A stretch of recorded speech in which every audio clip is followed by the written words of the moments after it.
So I think that there's like a few different things within that where my old mentor had this saying where it's like, do something admirable and your heroes will become your friends. Because I was always thinking like, how do I get in touch with this person that is like at this level, and like, how do I become within their network? And it really was more so like just doing something that levels you up. You're going to naturally attract those types of people. So like as the business has grown, I'm able to relate more with people that are doing the level of business that we're doing.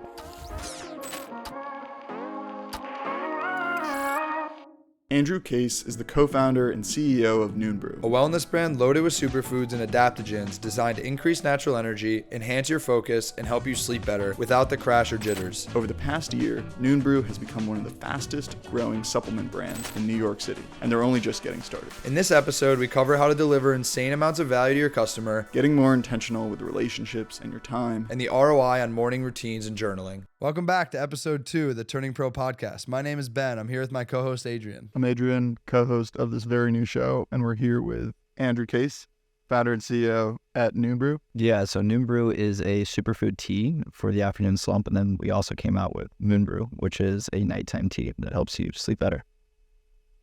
Love that. Well, appreciate you joining us today. Jump right into it. Tell us about a day in the life. Monday morning, 9 a.m., you're waking up. What does a day look like? Or before that, actually. I shouldn't put a time on it. Yeah. So day in the life, Monday morning.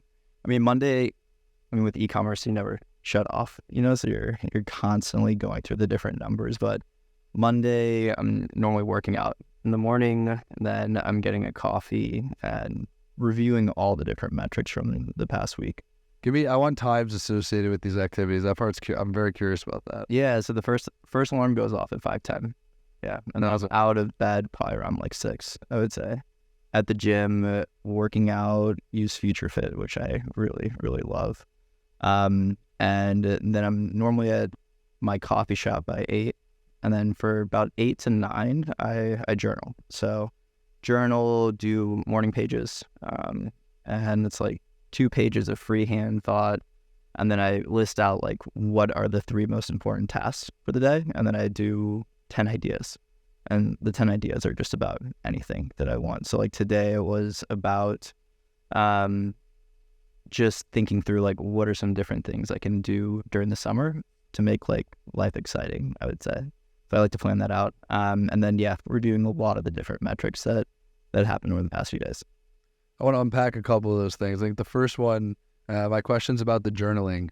So have you found consistency with it? Because journaling for me has been something that ebbs and flows. I think there's been moments in my life where it feels like a chore, and at that moment I feel like it's not a healthy thing. And so I'm curious like what your initial motivation was to do it and how consistent you are with it. So I used to be a lot more consistent. I think that when I go through tough times, then either I'm really consistent or I'm not consistent at all, and like to just like be within my head. But recently I've been more consistent. When I was living in San Francisco, I was very consistent. Like I would have 3 different journals. One that's a 5-year journal. So like I could see exactly where I was within the past 5 years. There's one that's a 5-minute journal. So that was really good for like a morning and nighttime with gratitude, and then just like a freehand journal. And like when I'm at my best, I'm doing all 3 of those. Love that. And then my second question was around this concept of 10 ideas. Where did you get that from? That was from James Altucher. So he would talk about how you have to have like an idea muscle, and I think that really helps. So yeah, I've just been marking down different ideas. Yesterday was like how to get to like a certain point within the business for NoonBrew. So like how to get to a certain revenue standpoint. Today was about like how to make the business more exciting, because I think that like it's very easy to develop a monotonous drag through the day for your business. So like being able to take a step back and thinking through like what are the different exciting elements that I really look forward to. But yeah, I think that just having some type of ideas that you put on paper really help you with like different situations, because you're always going through different situations where you need to like come up with new ideas. To jump into that right there, what were you journaling on that this morning? Like, how are you making it more exciting, or how are you planning to make it more exciting? Yeah, so for NoonBrew at least, like right now we have single serving sachets that are coming out next week. So being able to take this business that historically all the way up to now has just been only online, and making that into like more retail or going and we were even thinking about like being in New York and we have single serving sachets, so we can just hand these out to people after lunch because it's a product that people drink after lunch and they, whenever they have the afternoon slump. So thinking through that is really exciting. Partnering with really cool types of influencers or creatives, like we'd love to partner with like an Andrew Huberman or any of those different types of people, and we have a really good product that aligns with a lot of their values. So taking more like concerted effort within that, and then just also like taking vacations and taking breaks and like being very intentional about like having work time and also having time away from work, because e-commerce is always on. Like we're always getting sales and it doesn't shut off on Saturday and Sunday like a lot of businesses do. So it's really important to be able to take that break, and it's really tough to do. Yeah, I want to unpack that a little bit. I think in theory, this is something we've talked about so many times of like the overlap or the convergence of your personal life and your professional life. How does that influence the way you spend your time and your relationships? And do you find it easy to be able to completely segment the two, or is it inherent for you that they kind of all become one and the same? Yeah, so a lot of my friends are founders of companies. I think that as, when you get into a particular business, it becomes easy just to have founders as friends because everyone knows what you're going through, and it's really tough to go through those different moments. So you need that support system. So a lot of my friends are founders of different e-commerce companies, or, Adrian that has like a great content engine company and studio. So that has been really helpful, but also like I feel like it's tough to take a step back and like not be so in work when you are with those people. Last night I was with my buddy who's actually a friend of Tom's, and he is a producer of the Colbert Show, or the Colbert Show, late night. Yeah. So I was with him and I was like thinking, I was in the moment, I was like, oh man, like this is great because like we're not talking about business right now. Like we're talking about like going to a music festival or like going to Brazil or like traveling, and like I was like, oh man, like this is so nice to not be like so in the numbers and like thinking about what my business is doing right now. So I want to diversify within that, but just like having the Brooklyn Track Club, which I'm a part of, and that helps me get out of like work zone, and trying to diversify my friend group has been really important. What about reflecting on old relationships? So like childhood friends that maybe went down a completely different path, how you think about maintaining some of those, or even like severing ties with somebody you just kind of like outgrow it and it's just not meant to be? Or is that something that's like always top of mind for you? It's not something that's always top of mind, I would say. I think that I've come to the terms with like I need to distance myself from certain people, just because also like I don't have a ton of time right now, I think, to like spread myself too thin. And I actually saw one of my friends yesterday that I went to high school with, so that was really fun. But for the most part, I don't really keep too much in touch with those people, but I still keep in touch, obviously, with my family and all of that. But yeah, I think that I want to start to be more in like start to connect with people that are actually like a few steps ahead of me within the journey, because I think that that's really important and that helps me get to where they're at a lot faster. Have you done audits of like your inner circle, or even 10, 15, 20 people you spend time with? Yeah, I remember I was journaling about it one time, and Andrew and I become like lifting buddies, and we hang out like every single week basically. And you were very much, I was like, shit, Andrew's a new person in my life that I don't even know that well, that I want even closer, because not just work, but life and all these other overlaps. And so I'm curious, have you done an audit of like, maybe I'm outgrowing this person, or maybe I think they're great and I want the best for them, but they're not the best for me right now, and I'd rather make room for hanging out with Ben, or hanging out with Prince, or hanging out with Andrew a bit more?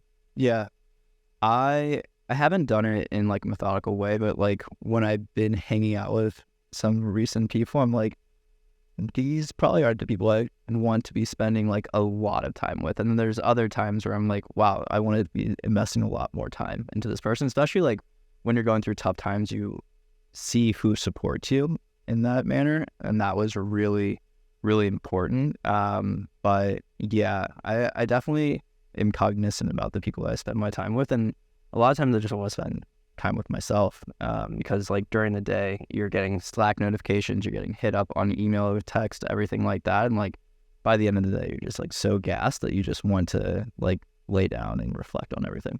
I think it plays into the name of the podcast, which is Turning Pro. Thinking about, that self-reflection. What are the areas of my life I need to level up, whether that's relationships, health and wellness, and whatnot. I think I'm curious to know for you, when it comes to relationships, you made that comment a few minutes ago about like putting yourself in different circles or doing different things with different people. Were there light bulb moments that maybe happened in your life where you kind of realize it's time to level up and turn pro, if you will?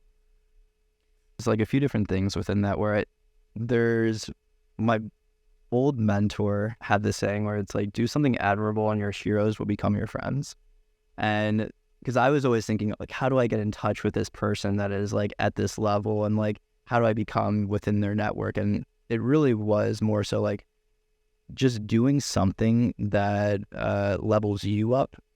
You're going to naturally attract those types of people. So like as the business has grown, I'm able to relate more with people that are doing the level of business that we're doing. We're running into the same problems. So like it's a lot easier to have those different conversations. And like, had I not been at that level or not even within that industry, like we might not have had that common thread. So I think that like you can be intentional about it at some point, but I also think that like as you grow within yourself as a business, you naturally attract those types of people. Like we have friends like, Matt from Huron or like Kim from Olm somewhere. Like before I started NoonBrew, like I saw them and I was like, oh wow, like they're creating really cool brands. Like that's awesome. But, I didn't have anything really to connect with them about. But now that I do, like they're friends of mine. So I've reflected on that where I have been with some of these different people and been like, oh wow, like these people that I used to look up to are now just like friends that I text and like I hang out with all the time. But it took me getting, a business up and running and like being within the industry to get to that point. I think there's a notion though of doing things that you aren't qualified to do. I was reading Tools of Titans the other day. I was talking to Adrian about I'm doing 75 hard right now, so it's like nice being so thoughtful about reading. And to that point, there's social constructs that you fall into, and self-talk is a huge thing, like telling yourself I shouldn't be doing this. It's weird if I'm friends with this person because their business is bigger than mine. But I also think that if you believe in yourself, like you can eventually convince other people that what you believe is actually real. Yeah. And that goes to like, you deserve a seat at that table, and like those people will give you the time of day, but if you don't believe it, no one else is going to believe it either. Yeah. I think it's just understanding where you want to go as well, for sure. Like I think that we just hired, or we're in the process of hiring a really, really great part-time CFO. And like you just like talking to him, you realize that he's at like a totally different level. Like he is definitely leveled up where like he's worked with like some amazing companies and helped them grow and scale. And you just get like the butterflies. You're like, wow, like this is exactly where I want to go. And this guy can like help me get there. And I think that like with your network, you could have the same thing where it's like you connect with these different people, and you start to see like, wow, this person is at the level that I want to play at. So like I should really figure out how I can keep them within my inner circle.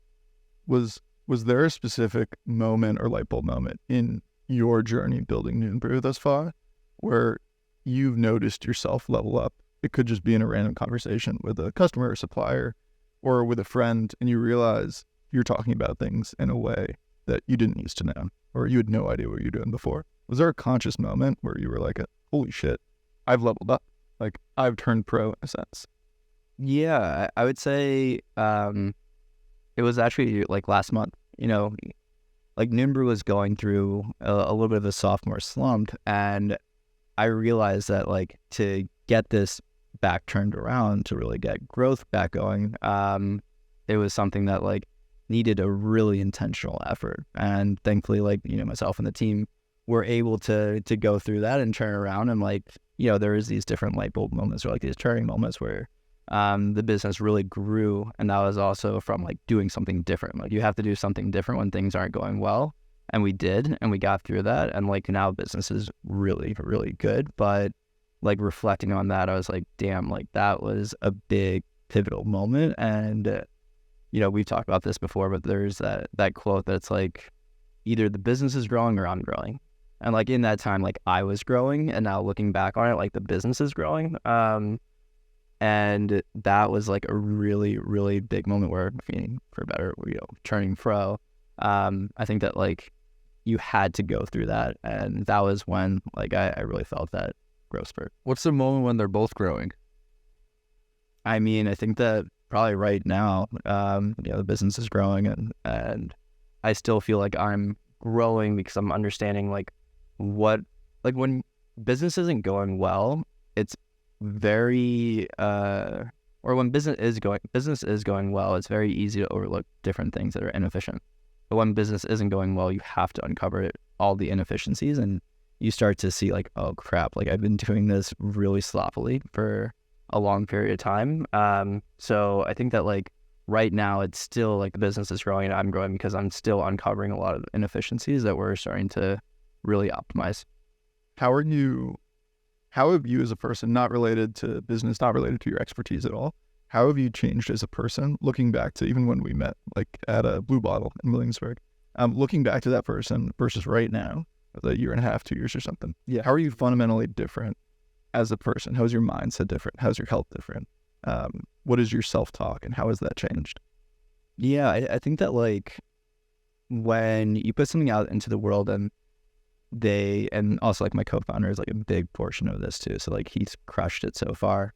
Like when you put something out in the world and people buy it, they accept it, they, review it, and like you go through these different iteration cycles, I think that makes you more confident that you can launch something and people will have good reception towards it. So like when we launched Moonbrew, like we sold out of it, and we sold a ton of packages of Moonbrew within just like a few hours basically, which was crazy to see. And like that experience gave me more confidence. Like launching NoonBrew gave me confidence, Moonbrew gave me confidence, and we just launched Moonboost, which was your idea in a lot of parts, and that was amazing. So I think that like me versus that person 2 years ago, was I knew that I wanted to launch something and I wanted to have a business that was bigger than myself.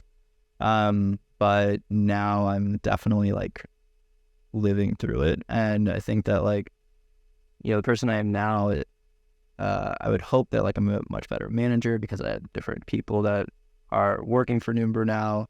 I realize that finances are a super important thing. So like I'm a lot more cognizant of money, how money flows through a business. Like money flows through a business through exchange of value. So it's like, how do you provide that exchange of value, and how do you showcase that exchange of value? And then also just like the level that we're playing at, and the amount of like spend that we're doing each day on ads and all this, like you have to play at like a really big level to like be able to expand your market. I'd be curious to learn a little bit more how the larger economic changes, if you will, over the last couple months of macroeconomic environment, how it's kind of impacted the way you think about reshifting your focus or reprioritizing like internal initiatives within your business. Yeah, I mean, there's a lot of things that are going on right now. Like credit's becoming really tough to get. Like creditors are starting to dry up, or they're not as like willing to give you lines of credit as they were before, which is tough as a business that relies on these different cash conversion cycles where you have to pay for inventory, and you have different payment terms for inventory, and like you pay for that up front, and then you sell through the product, X amount of days after. So what we've seen with our customers is that price is like a huge thing for people now. Like they're very cost conscious, and like you have to be really good at marketing, and like the nice to have products are probably going to go away a lot within this year. Like you have to be a need to have, and you have to also treat every single customer as like a very like, I don't know what the wording is, but like you have to really treat them with care. So like retention is a really big thing.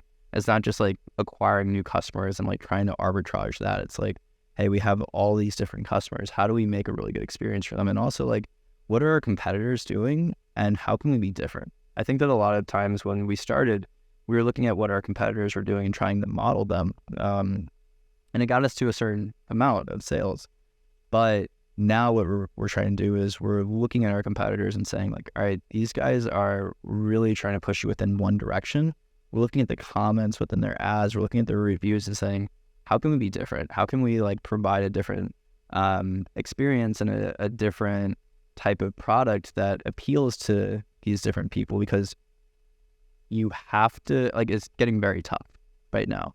But I think that also if you can survive through this, like, you're going to be in a much better place. Where have you found success in terms of, you mentioned the pricing strategy around like discounts, buy one, get one free, like what's working for you? I think one of the things I'm so intrigued by as someone on the SaaS side of things, just how you train your customers and the behaviors you instill. Because I've heard some founders say that like if you get too aggressive with discounts on first purchases, it almost sets like this expectation with customers that makes it harder for retention when like they come back and they're not getting the steep discount. So I would be curious to know like what has worked for you guys since you make this point about like the nice to have items kind of falling to the wayside.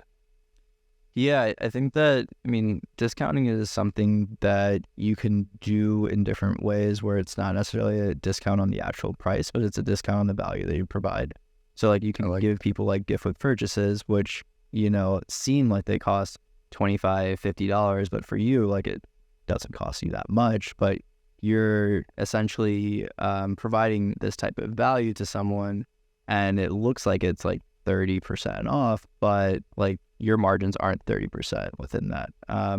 So there's different unique ways that you can do that. And I think that like there's different ways that you can add value. And this is what we're thinking about, where it's like, how do we add value digitally that might not cost anything or doesn't cost anything to provide? So like, how do we provide content to people that... Verbatim Labs. Exactly. And shout out Verbatim. Yeah. But no, Adrian has like a really, really good advice around this as to like, you know, what, if you just think about it, it's like, what does your customer want? I think a lot of people just get really focused in on this tunnel vision of like, I have to do this product and like this product is the only thing that I'm going to offer. But it's like a person that comes to NoonBrew, you know, they have problems with fatigue in the afternoons. They have problems with sleeping at night where they wake up multiple times throughout the night. They wake up and they're feeling groggy because they took melatonin the night before, and you know, it leaves them feeling hungover in a lot of different respects. So it's like, these people want better sleep. So can we pair them with a sleep coach? And can we hire a sleep coach internally that could provide a lot of tips and provide that one-on-one to them? And that could be like an asset for that. So how do we essentially take our offering and say like, what is it that someone's coming to us for? And it's like, if you feel tired in the afternoons, you probably don't have the best nutrition as well, or you want more information about nutrition. So maybe we hire an internal nutritionist that can help you with that. And we have a Facebook group, or we have a community that also provides support within that doesn't cost us anything, but it's a value add without like having to discount your pricing. Perceived value is a huge thing. I want to unpack the content thing. I know we haven't talked about Verbatim yet, but I would love for you to kind of give your insight into the code you've kind of cracked and the content piece of things, because you've obviously had insane success lately. Thanks, man. Yeah, I mean, I think what you guys do really well is something that I've always been impressed by NoonBrew, is that even when we met, you were putting your face on the video sales letter, the creative. And that scared the shit out of me, frankly. That's something that, like, doing this podcast is a new thing, because ever since I was young, like, I was scared of, like, going on camera, going on video. I think a lot of people are, right?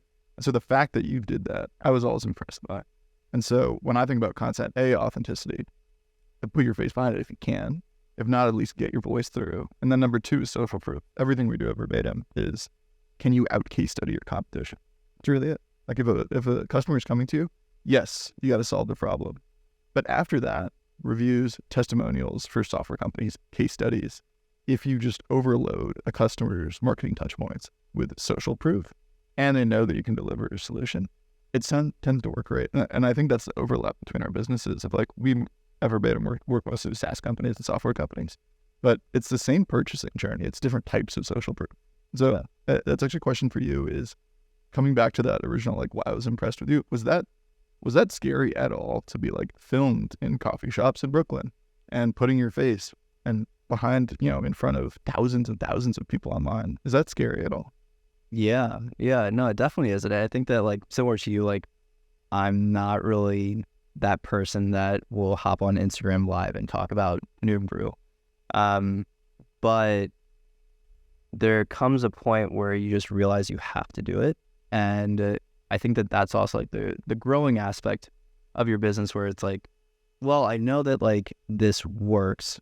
I've seen that this works, and I just need to like step up and level up and do it. And some of our best ads have been with myself.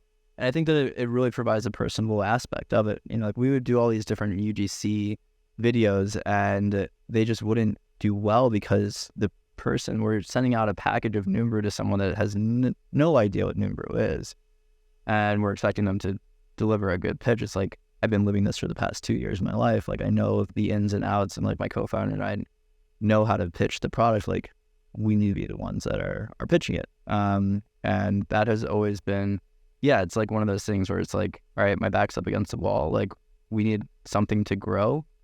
And like, I know that it's like our best ads are with me in it. So like, I just need to step up. And I think it's because consumers seek connection, right? Like when you walk in an aisle, I know you guys are more digital first, but just when you think about like product selection, when you can actually resonate with something, or you can put like they say face to a name, but it's like a face to a product also, you feel more of a connection. And I think that actually subconsciously has a material impact on like behavior. One business that we've talked about that I think does an amazing job of it is Audit, are you familiar with Audit? Yeah. So like they put their face on everything, like every newsletter, everything is Sean and Taylor. And they've established themselves within their niche as like the go-to guys with what they do. And when someone hears Audit, they know who the people are because they put themselves front and center, versus you have something that looks valuable or looks like a product or a service you might like, but it might feel cryptic to you if you don't know who's behind it or what it is. And then you have to do like this whole nother layer of research. Whereas to your point, you're like, no, this product's real. I'm the one who made it. Like, look, here I am. It's that authenticity that's allowing you to have a higher conversion, which I'm not surprised by at all. So I think, Adrian, my reaction in real time to why Verbatim works is you pull the human element into content with case studies by pulling like the team members and the customers in and producing the dialogue about that. Yeah, so a few different follow-up points. So OMSUM does this really well, where if you look at their packages within Whole Foods or Target, it's Kim and Vanessa, the sisters, on the packaging. Unreal. Like, no one else does that within retail. So like, they've done a great job. Even when you go into OMSUM, like Kim is on the bottom right-hand corner with like a video saying intro to the founder, and like people that go through that flow are very much more likely to convert. I was just actually talking with her yesterday about it. So like that's... When are we going to see the Moonbrew with your smile right on the... Hey, I know the can. No, I mean... Here's the push. We're giving you the push. I want to see that on a shelf one day. Yeah, for sure. No, I mean, we're going to get into retail for sure. Mudwater does a great job with it too. Shane has crushed it in that regard. So people want authenticity. People want the one-on-one connection. I think that there's a lot of different things within like Cialdini's influence of like having social proof, having an authority figure, having reciprocity, like all these different elements we always try and like have within our landing pages, because you have to have those different elements. You have to really show people like, why should I trust you? Like when supplements are so tough to sell, so you have to really provide that reasoning of like, why should I trust you? And like, how do I know it's going to work? And if you can solve those two things, like that's going to allow you to convert someone so much better. So like with Adrian's Verbatim, like he's showing not only like, why should I trust you? Because he has these different brands or like, these different companies, but also like they're providing testimonial of like how this works. And like, you can kind of future plan it. It's like, oh, like if I do sign up with Verbatim, I am going to get, a lot of these different companies to convert off of it. Or like, I am going to increase my B2B sales because of like this reasoning or this other company did it. And I think that you have to do that for every single type of activity. What about with your business? Like, was there a moment in time when you were going through this journey of getting to where you are, where like you were experiencing the pain of the problem you're now solving? Like, how did it all come about? Yeah. So, I mean, like we basically started because Alan and I always felt tired in the afternoons. So, we loved coffee. We still drink coffee to this day, but the afternoon coffee felt forced. where it would make us jittery, it would keep us up at night, it would impact our sleep. We had a different relationship with the second cup or third cup of coffee than we had with the first. And Alan's background was in traditional Chinese medicine. His dad's like one of the top acupuncturists in San Francisco, and they've been in the TCM business for the past few decades. So he had a background within this, and I think that was really the unlock for us too, is that Alan knew how to create this formula. And we were able to like come out within 6 months from having the idea. We actually had the idea about 2 years ago. We launched in September. We were able to go really quickly because Alan knew how to create this formula.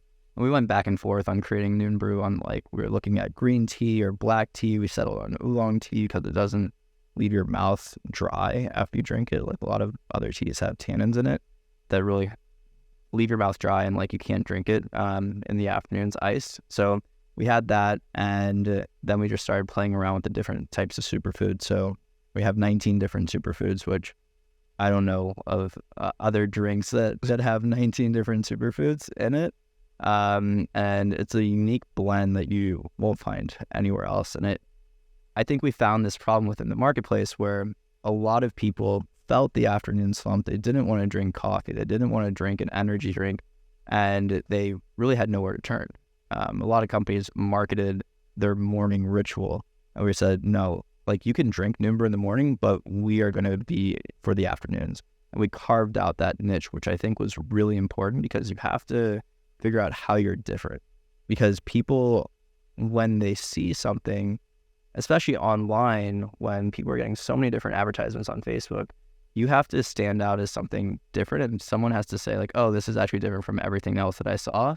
Or else like they're just gonna keep on scrolling. So like, if we just came out with matcha and we were one of like thousands of different matchas, like we would have been crushed by Matcha Bar, Cha Cha Matcha, or like Rise or Mud Water, or any of these different things. So like we were like, no, we're gonna do a superfood tea for the afternoon slump. It's gonna have all these different superfoods that our competitors don't, and we're gonna push this as like this was developed by one of the top acupuncturists in San Francisco, which is true, and that's why it's really effective.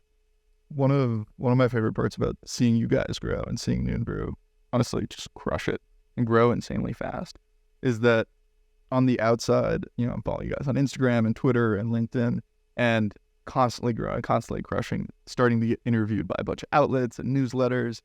And I love that I can see that and also have the behind the scenes of talking to you every week and seeing like the front facing version. And then you also be really vulnerable with me saying like, dude, it's been a hell of a week. This broke and this broke and this broke. And so tell me more about like the downs that people don't see that authentically are just really tough and are really shitty sometimes.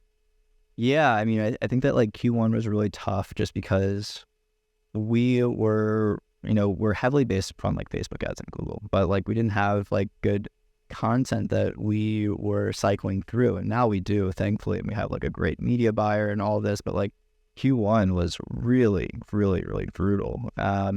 And in Q4, we absolutely crushed it. Like we crushed it. We ordered a lot of inventory, and then Q1 was like, oh man, we're stocked up on inventory, but we need to sell through this inventory. And then that stuff starts to like stock, it starts to pile up because you're very much like arbitraging. You're arbitraging everything. You're arbitraging the cost per clicks on Facebook. And if you're not seeing good results, then you're like, oh crap, you feel like helpless in a lot of different ways. Thankfully, business is doing really well right now. But like, yeah, I mean, in like a few weeks ago, I was like, oh man, like I am going through it. And I remember it was like a Thursday, we went out to dinner, and I was like, dude, like I'm going through it with our creditor. Like I need some help. And like Adrian the next day, like hit me up with like all these different intros, which is amazing. And then that day we launched an ad that just like doubled our business overnight, which was crazy. And like not anything that you want to rely upon, but like it was one of those things where like when your back is up against the wall, like you need to test out everything. You need to throw out everything that you're currently doing because it's obviously not working. So I think that like those moments, similar to like what I mentioned earlier, it's like you go through those moments of growth, and you have to go through those moments because business is very cyclical, where you have these summer months and then you have the winter months, and you have to know that like you're going to have to go through those winter months to get back to the summer months. But even when you're going through those summer months, like you're going to have a winter month. So like you have to really prepare yourself for stuff that could potentially go wrong. And there's always stuff that's really challenging. Like we had an offer that did really well, and then all of a sudden we ran into inventory problems. And then you're like, oh crap, like I thought I was doing well from a cash flow perspective, but now I have to buy tens of thousands of frothers and it's going to set me back. So yeah, there is just like a cyclical type of thing that you just have to get used to going through tough moments, because you're always going through them. And even when stuff is going well, there are things behind the scenes that are tough. Yeah. Wait, Ben, actually hand it over to you. I'm curious, so we haven't talked about this, of behind the scenes of Smart Team and what you're building. From the outside, like, you know, you are building the team incredibly fast. You guys have a great product. Every other day you're texting me that you're signing a new logo. But I have no idea behind the scenes. It's a similar question, honestly, of like the ups and downs. Yeah, I think like overall it's going well. I think the roller coaster will always be there. It's like one day my co-founder calls me and the business is ending, and the next day it's like we're revolutionary, and it's like everything in between. I think the biggest learning for me is just to continue to think internally and like figure out where you can be more efficient and understand like what you can do with what you have. Right? Like I think everyone can admit when they have a company, like as founders, we have massive visions. I want to do this and I want to do this and I want to do this, but that rigorous prioritization with like a very small team is very important, and stack ranking like what should happen now. And I think figuring out what moves the business tomorrow, what's going to move the business in 3 months, and what's going to move the business in a year is a really good way for us to think about it. And the other thing too is the ability to move quickly. Like things are popping up all the time. I think a trend right now that we can't ignore is AI. Like I wasn't really having this conversation when I started my company, you know, a little over a year ago, but now it's like a real conversation that has to happen. And so the main point is just continuing to like stay ahead of the curve and making sure that we are adapting with what's happening in real time, because it's very quickly possible to go obsolete if you're not staying relevant and like keeping up to date with what's going on in your space. Yeah, but I also think that like in what you were mentioning earlier, it's like you just know that things are going to be tough at moments too. It's like you get into this not thinking that everything is going to be like the sunshine and rainbows every single day. Like it's a very tough thing, and like most businesses fail.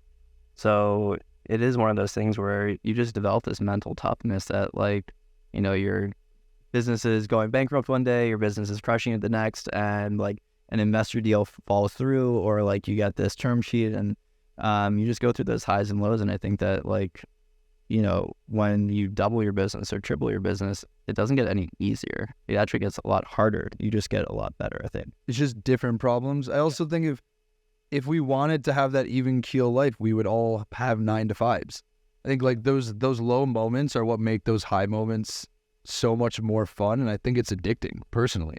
It's like you're on this roller coaster. It stays interesting, but that's the thing that like wakes me up in the morning to keep going. It's figuring out what that next problem is and how do we overcome it to get to the other side of the hill and prepare to climb the next one. But even the 9 to 5 life is not really that even keel, I would say, because then you're afraid that you're going to get laid off. Like a lot of my friends are afraid right now that they're going to get laid off. And even if they're not laid off, they know of other people that have gotten laid off. So like go on LinkedIn and it's like such doom and gloom about like all these different layoffs with Meta or Apple or whoever it might be. Like everyone's having layoffs, and when you see that, it turns into this thing where you're just like, oh crap, like am I going to get laid off? And I think that really impacts the economy too, because then people are like, well, I don't really want to spend as much because I'm afraid that I'm going to not have a job next week, and I should probably like save my money.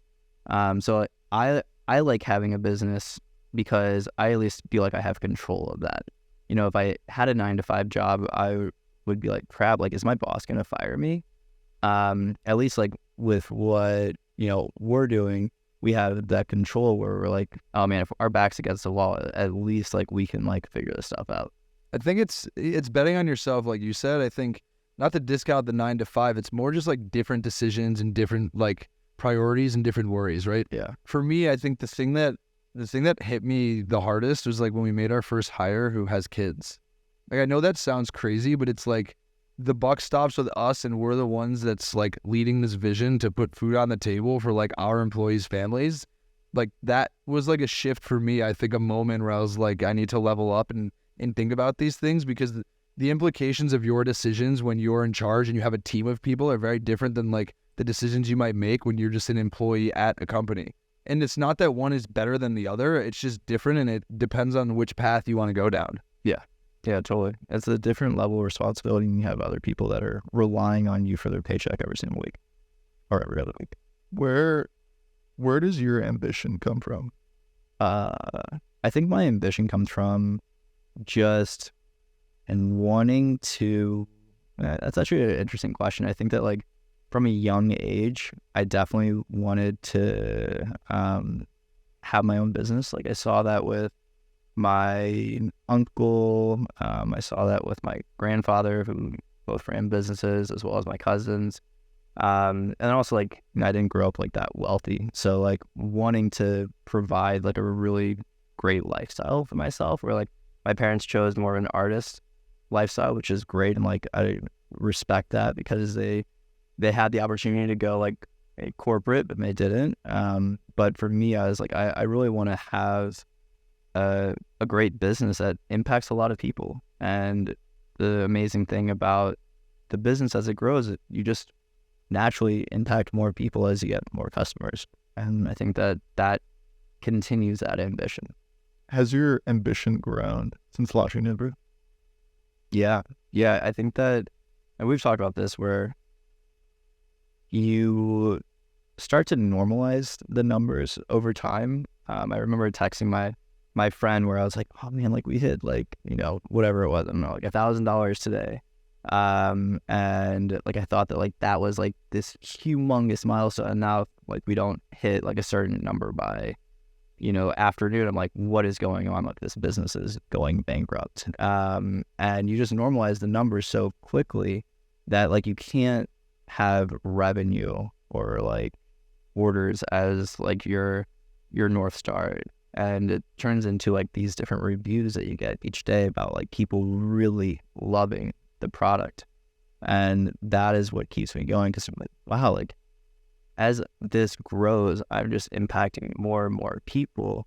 And I mean, we get reviews every single day where people are like, I have not been able to sleep in decades, and drinking Moonbrew is the only thing that has allowed me to fall asleep. And you're just like, wow, like this is a humongous thing, because like if you can't sleep at night, like that impacts your entire next day. Like people don't look forward to going to sleep at night that are suffering from insomnia or sleeping disorders. So if like you can provide that solution to them, like wow, like this is a huge deal.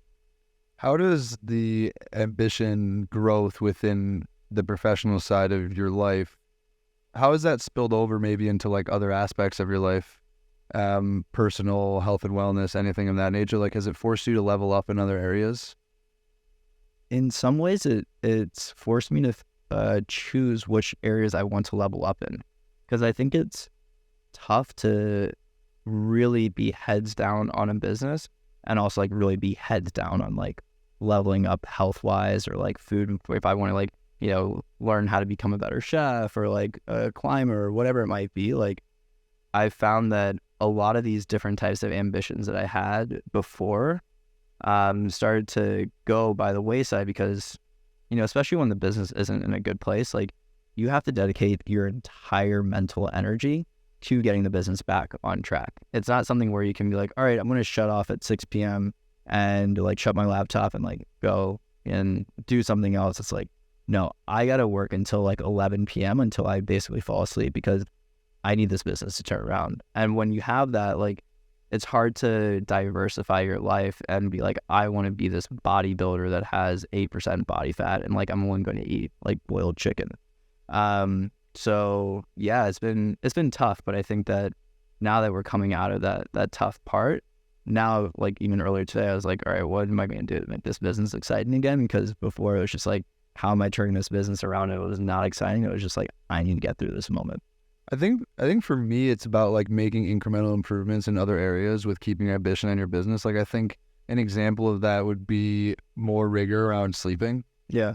Like it's just something that I prioritize more now than I ever have. And the same with like diet. Like I eat very healthy because, and I know we've talked about this before, but for me, there's a direct correlation between just like eating terrible food, not getting sleep, and then that just trickling over into the business. So for me, when I get more excited about bigger ambitions in business. It forces me to be more locked in the other aspects of my life. Because for me, I like to see it all come together at once, for better or for worse. It's like an extreme outlook, but I think it just depends on what works for you. Yeah. I mean, I think that what I've learned, and we've talked about this a lot, where the thing that I've learned from my business is that I am not the best person for a lot of these different areas. And like for me, like I think that like I can like come up with different ideas, and like I know which areas need to be worked on and that are inefficient, but like the operations is not my specialty. And you know, I hired someone that is really, really good at operations, and even like my co-founder is really good at operations.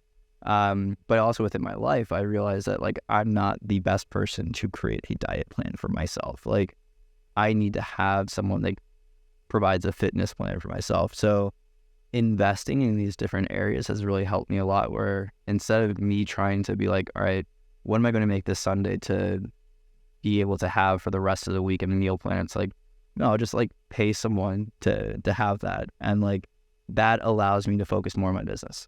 And that has been really, really helpful. And like even like hiring that part-time CFO, like when he showed me all these different types of reports that he did, and he's like, hey, like you need to get this better, you need to do this, like you need to position yourself or your business in this way for a potential exit if you want to do that, or if you want to just have like this type of business. I was like, oh man, like you are way better at this than I am, and like I need to invest in you. Delegation is hard.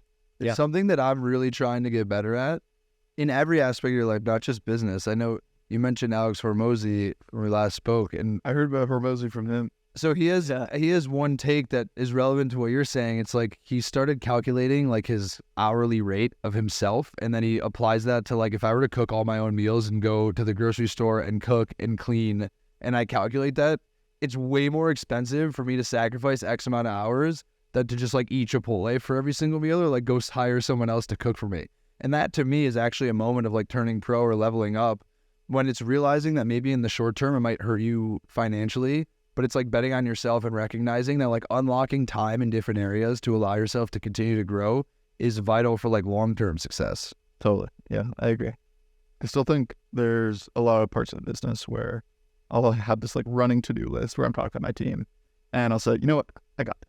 I'll do this. And then I realize end of the week, it's like Friday afternoon.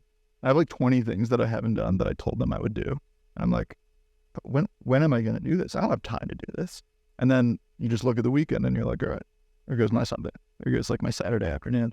And that you can get it done in the short term. I'm sure we've all had phases of the business like that. But over a long-term time horizon, that's burnout. That's kill customer experience. And really quickly, that'll like put you in the wrong direction. So like delegation is tough, and I'm not good at it. How do you think about it? Like what is your framework for learning to trust yourself to let go of something? I think it's being honest with yourself about that there's only so many productive hours in the day. Especially for me, similar to your kind of morning hours where you just work before you take calls. I honestly only have like 4 or 5 hours in me of deep work and time to focus and actually get things done. That's a lot. I bet you most founders would tell you more than that, but if you had a camera attached to their screen and them for the day, I bet you 99% of founders aren't actually doing 4 to 5 hours of deep work a day. Probably a couple hours. Yeah, to 1 to 2, and then it's a lot of like answering Slacks, emails, hopping into something, stopping, which I think it's a level of discipline that probably some of the highest performing like founders and CEOs have, is they have the discipline to block out like this amount of time, and no matter what, unless the business is burning in that very moment, like they're not going to waver from that. Yeah. I think that like also there's a few different things where one, if you don't know how to delegate, you're stunting your business growth, because you're just basically really good at a job. It's, you know, like you're building a business, you're not building a job for yourself. So it's like you have to think through, one, also like who is like better than I am at this. And I think that it really helps when you start to think of like, hey, like, yeah, I could do this and I could probably do this quicker and faster, but like, can I just create like a SOP on this and then like have someone else do it? And then the beauty is when you do that and you start to see that person own it, and they actually do it better than you. And then you're like, oh, great. Now I can focus on higher priority things. And then you start to just do that within all different aspects of your business. There's this really good book that talks about, so called Profit First, and it talks about how like you should pay yourself first before anything else, because if you don't, then you're just naturally going to like find a bill to pay before yourself. But he also talks about how you need to like have different standard operating procedures for every single thing within your business, because like you don't necessarily want to build yourself a job. You want to build something where you can just delegate everything so that you can work on just the most important things, which are building the business instead of working in the business. That's our first layer of defense for hiring. It's like, can this person do something, one specific thing, way better than I can? Because if you're not hiring people who are more talented than you in one area or another, like odds are you're not even going to live to talk about the success story of the business.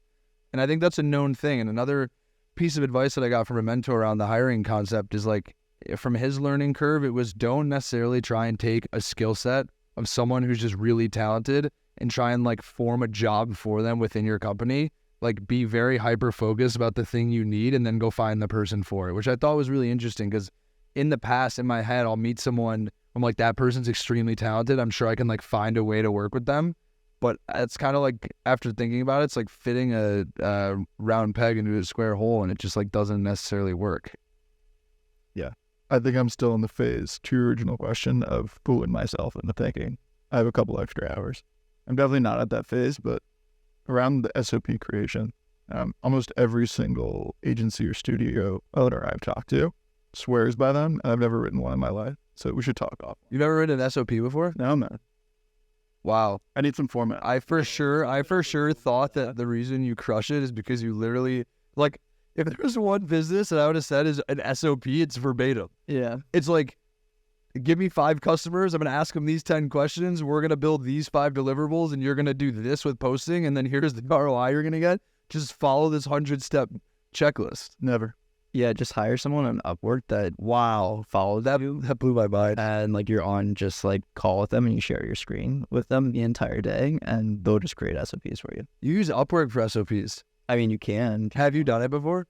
I mean, I do. Going to. No, I do. I'm actually going to start. Yeah. Well, I was going to say, because I do my own SOPs, and that's within my business. Like when my co-founders have a pain point or like a process they want built, like I'll take their inputs and I'll build it.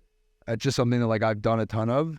But that's another interesting one around delegation, is like making a hire in a certain part of the business and saying, hey, like feel free to think critically, strip this down and rebuild it the way that like you want it done, because the reason we're hiring you and paying you is because we trust your subject matter expertise within this part of our business. Yeah. So for you, that's like an ops person. Like hiring someone who's detail oriented, who's process oriented, you could say, hey, here's generally how we operate, but I need this to be step by step so I can do this for, 100 brands a month instead of 50 brands a month. It'll blow your own mind when you start to realize that the to-do list that you had will probably be cut in half. Yeah, for sure. I think next step, I should probably look at my to-do list and create an SOP for each. Yeah, or just hire someone to create SOPs for you. All right, when we hang out on Sunday, I know what we're doing. Dude, Yeah. it's been great having you. Yeah. Seriously, this is a hell of a time. Yeah, no, this is great. Appreciate you coming on. Yeah, absolutely.